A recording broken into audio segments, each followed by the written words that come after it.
Brainwash, be gone.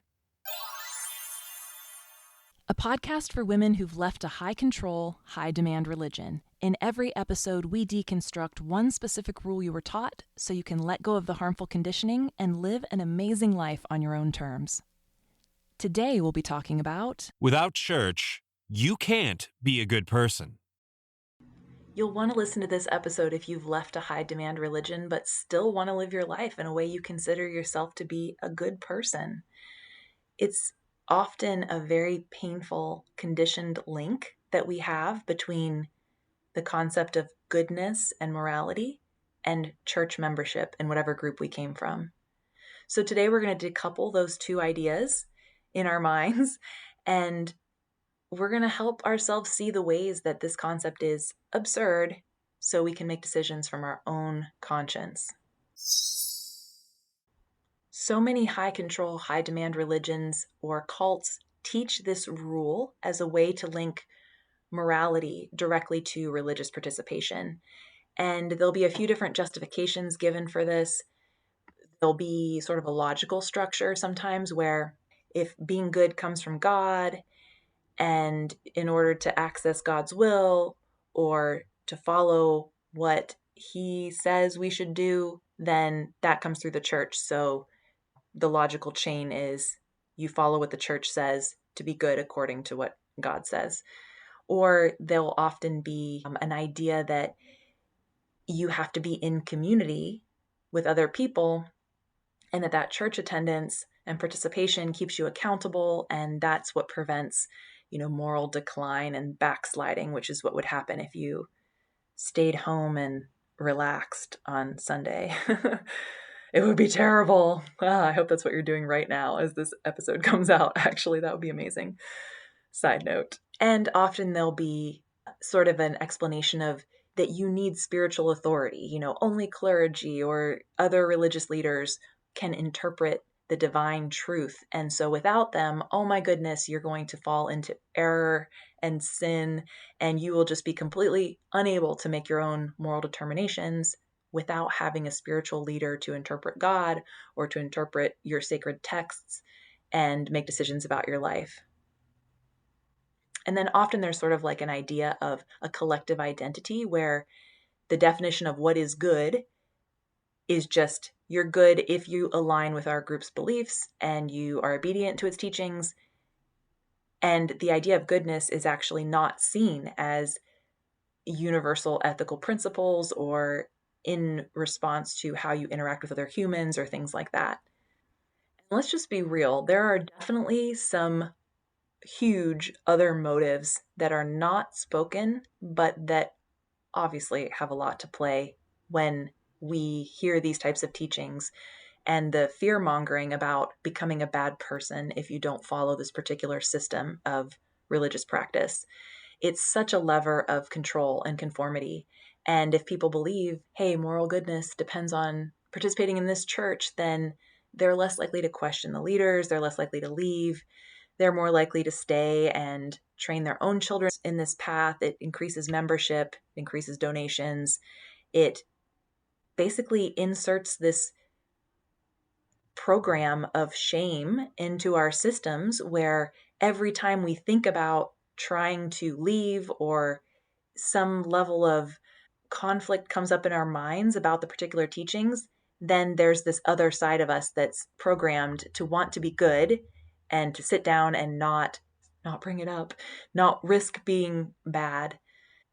It also can use family members and community members to enforce the behaviors of other people because they want you to be good. They don't want you to fall into badness. And so they will also sort of police each other like it's some bad communist state. So what's the impact of a rule like this?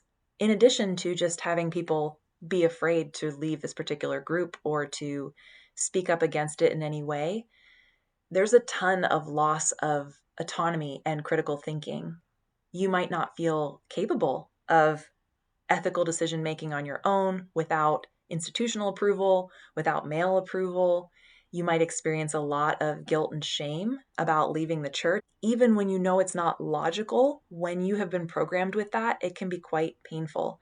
For me personally, I'll say that over the honestly many years it took me to fully leave the group that I was a member of, I often, when I stepped out in a new way away from their teachings, I would just have periods of time where I felt waves and waves of like physical, like intense shame because I had just been trained like a dog to follow this. And it was like, it was all I could do just to hold on and be like, I don't believe this. And this is just the training. I'm going to let these waves pass over me, knowing that I can choose something else. So anyway, you can too. We're going to talk about that today.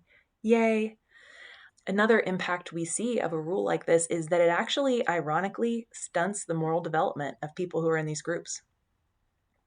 Because there's no focus on consulting your personal conscience, critical thinking, moral reasoning. Those skills get really underdeveloped because all of the moral reasoning is totally outsourced and just taken word by word, concept by concept. There's no need to think through the nuances yourself. That muscle is just totally atrophied.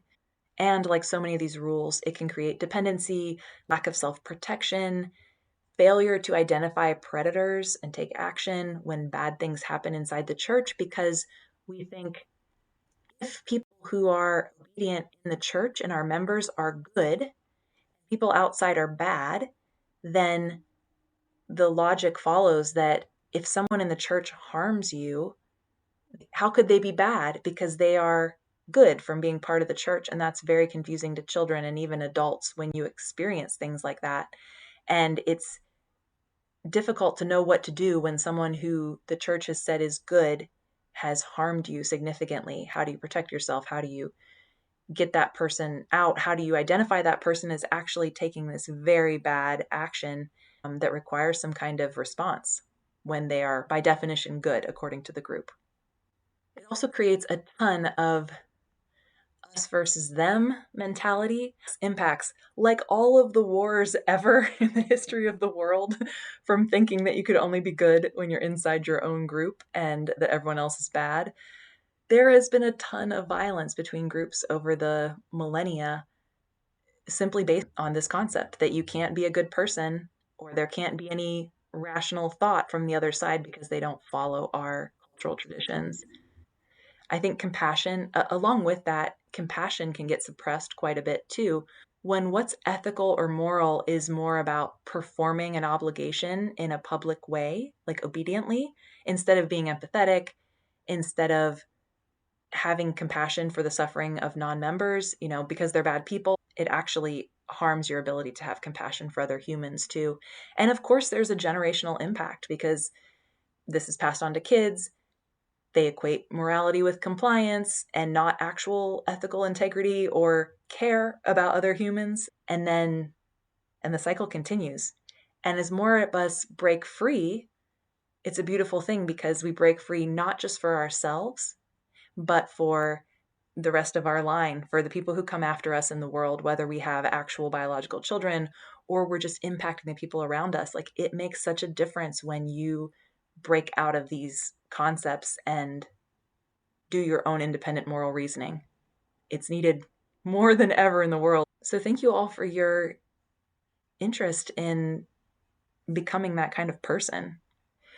So the logical fallacies that we see here, first of all, there's definitely a false dichotomy when it's, a very black or white thing where it's like there are only two options. Either you're in church and you're a member and you're good, or you're outside and you're a non-member and you're bad. And it's completely ignoring all of the nuance, all of the bad people that are in church and all the good people that are outside of church, and all of these obvious contradictions to this rule. There's an appeal to authority because goodness is validated only by your institutional authority, not by your actual actions, your actual ethical reasoning, your actual empathy. And then the reasoning is super circular too, where it's like, okay, well, you have to attend church to be a good person because, you can only be a good person if you attend church, and only good people attend church. It's like that doesn't really, that's just a very circular logic.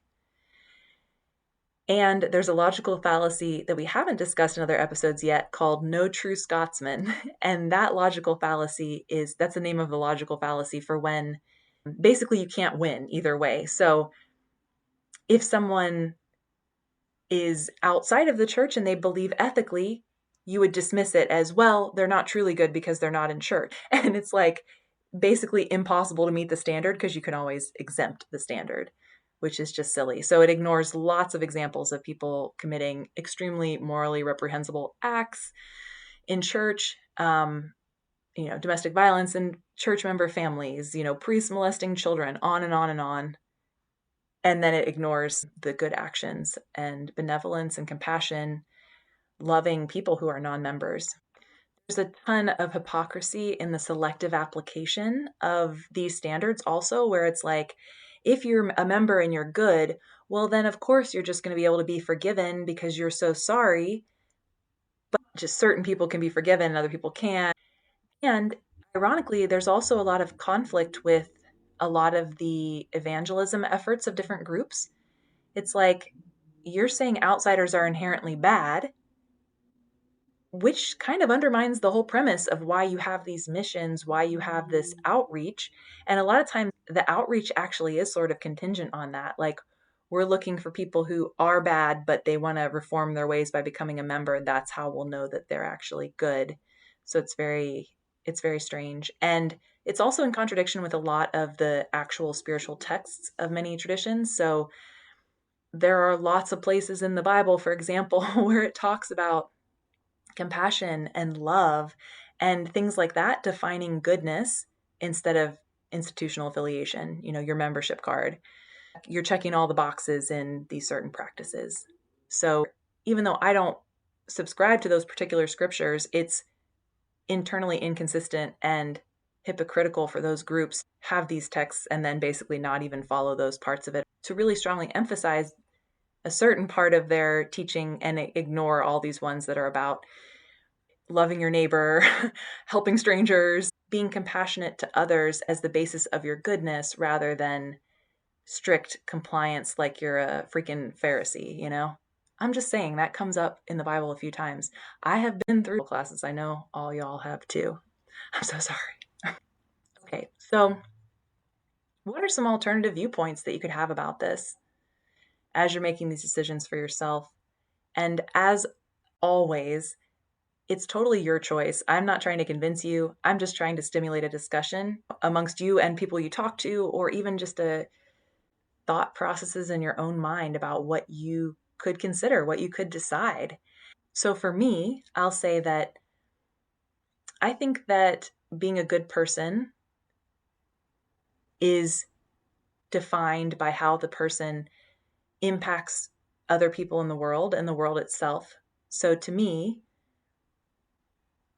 a good person is one who, they do what they're going to do, but they do that without harming or taking away from other people's rights. They allow other people to live fully as themselves, and they also live fully as themselves.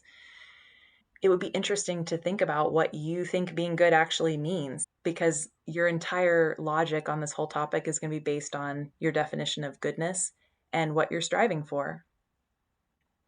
I think that ethics come from empathy for other people, support of humanity in general and the environment and the world. And I think that moral integrity can really thrive in lots of different belief systems. I think there are a lot of examples of people being good and bad in different belief systems, religions, secular systems, governments, a lot of different systems where people have shown immoral and moral behavior. So, to reflect, when have you felt pressure to equate obedience with goodness? How did that shape your choices? What moral values are going to guide you when religious authority isn't present? How do you align with who you want to be in this world? Now that you can be anything that you want to be, how do you want to show up?